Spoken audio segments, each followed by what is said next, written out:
年 exciting 同埋 time here in 最往 Massachusetts as 嘅 we 以往嘅 make 一年咧， significant progress 咁我哋咧 in 係 safeguarding 有好大 Massachusetts 嘅 environmental 進步嘅。 resources. while 喺 taking 呢一 aggressive 度 action on 咁 climate change while 尤其咧 preparing 係 for its 呢 inevitable 個 impact on our communities. 呢個 Massachusetts has always 尤 been 其 a 係嗰啲 leader 氣候啊、能 on 源嘅影響 environmental 對 issues, 我哋嘅社區嘅一 responsibility, 啲 and 影響 governance, 啊 and I'm 咁 extremely proud to be part of 其 this 實咧 team 我 in making an 哋我 effort 亦都咧好 taking the next step. 為我 Next 自己 slide, 感到 please. 自豪啦，能夠成為呢個 This 隊伍 slide 嘅 just depicts 一個 what it 成員。 means to get to net zero by 2050. 2050 Now, 年 before the 正零係乜嘢意 pandemic 思咧？ disrupted our 咁 schedules, 如果係 in our 喺 lives, 我哋喺 2020 was already, 2020 we were 呢 starting 個 with 有 really strong activities, setting the right course to 疫 combat 情嘅時候 climate 咧， change. 咁 Governor Baker at 呢度 that 咧 time set an 可以 aggressive 睇得 target for 到啦。我 Massachusetts 哋 to 喺 achieve net zero 2050嘅 emissions 時候 by 咧，我哋 2050. 係要 That 喺 target is 2050 consistent with 年呢一 the 度咧，係 science 要做得到咧， where we need to 係 be, 淨零嘅 and 咁 it is 同埋咧 ambitious, 呢個 and 目 it 標咧 is 係好 going to be difficult but 亦都 achievable. 係 I'm 好 also 大 glad 嘅 to 亦 see 都好 that 有 many 挑 other 戰性嘅 jurisdictions 咁 have 但係 followed 咧 suit. 我 And 哋 I 都 think 係有信 this 心 is 咧 a 可 recognition 以 of 達到 saying 完 that this 成 is what 呢一 the 個 science 目 says we 標嘅 need to be as society. 咁從科學上咧 Which is why 可以咧 EEA, the 做得到 environmental, 嘅。 the energy and environmental 咁 affairs team here 呢 is 個能源 engaged in 嘅 a 組織咧 comprehensive 喺呢度咧 science-based 就 roadmap 從科 analysis. 學上咧， We 我哋 want to 做咗 map 一 out the 啲咁 pathways 樣 available 嘅 to achieve 分析啦。 this climate 咁 goal. 就 Next 我 slide, 哋喺 please. 科學上咧係你從可以睇得到，我哋係點樣咧要完成呢一個目 This on 標 the 嘅。 slide, you see the 嗱咁 cover 呢一度 of 咧，你可 a 以睇得 really 到咧。 2 years of hard work from 咁就係 many 我哋 team 做咗 members 2年， to 用咗 look 2年 at 嘅 our 時間咧， decarbonization 去 roadmap. 睇我哋 Of course, we 去 recognize that 完 the 成我哋呢 ability 個 to 計 solve 劃嘅。 climate 咁你 crisis 可以睇到 requires 我哋呢一個 state 藍圖 leadership. 嚇。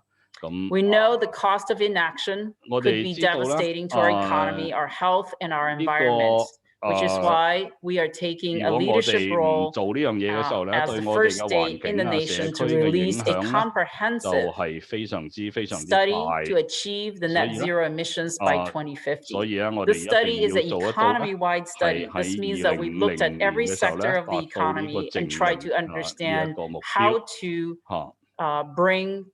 bring us 我 all 哋 together to a 點 net 樣 zero 做得 emissions 到 by 2050. 喺2050年 Now, the 達到呢一 2-year 個目標咧？ analysis 咁呢一 took 2年 in, 嘅分析 used the best models 用 and 一 the 個係 analytical tools available 比較 to explore. 最好嘅 And 一啲 it 分析嘅 involved 工 people 具 who 啦。 have done this kind of 咁 analyses 亦 for other 都 countries 有其他嘅 and 人 looked 咧， at it from a 我哋 global 知道咧 perspective 喺 and 其 really 他嘅國家咧，亦都係做咗同 dived 樣嘅 into deep 啊 on every 呢啲咁樣 sector 嘅 in 分 detail. 析嘅，咁 And 佢 it 哋咧 analyzed the 都 steps that the 喺唔同 Commonwealth 嘅 and the 領域嗰 region 度咧 needs to 係 take 做 to 咗唔 achieve our 同嘅 goal 研 of 究 net zero 嚇。 greenhouse gas 咁 emissions by 2050, 喺 while maintaining a 首 healthy, 先咧就 equitable, and thriving 我哋要 economy 完成呢 in 個2050 Massachusetts. 年嘅淨零 Now, 嘅目 this 標咧，首 long-range 先就係我哋 study and 對我 analysis 哋 is 係用 informing 我 our 哋而 effort 家 for the 目 next 前嘅生 decade. 活方式 The reason 一 I 路 lead 咁樣 in 去 with this whole 改進去達 decarbonization 到呢個目 roadmap 標。 study